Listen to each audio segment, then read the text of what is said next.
I'm here with Mrs. Sarah Flood Bobra, who is a candidate for the Castries Central constituency. Thank you so much for joining us this morning. How do you feel? Well, it's a big day, obviously, and we started with showers of blessings. And I'm just on the ground making sure that things are tight. We've had some issues already this morning that I've had to just go around to the polling divisions to object because agents were not being allowed to see the ID cards of the electors.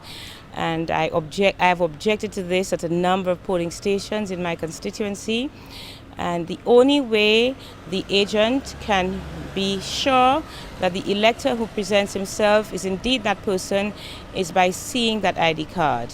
And agents were not being allowed to see the ID cards prior to the elector voting, and I have objected to this at a number of stations, and in fact I've spent my morning doing that. I understand that the returning officer is now issuing a revised instruction to allow the agents to see the ID card, but it has taken up a lot of my morning and I've had to raise objections. So that has put me back a little bit in terms of my schedule, but I'm sure I will keep up, I will catch up, and of course we expect a high voter turnout, and I'm looking forward to a success at the polls later this evening. But so far, what are your thoughts on the voter turnout this morning?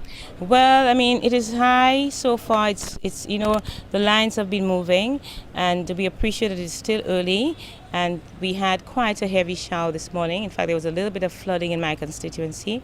So as the sun brightens up, I'm hoping that we see more and more people coming in, and that we have a brighter day so that will not impede the electoral process. Thank you again for speaking with us, and all the best. Thank you. It was my pleasure.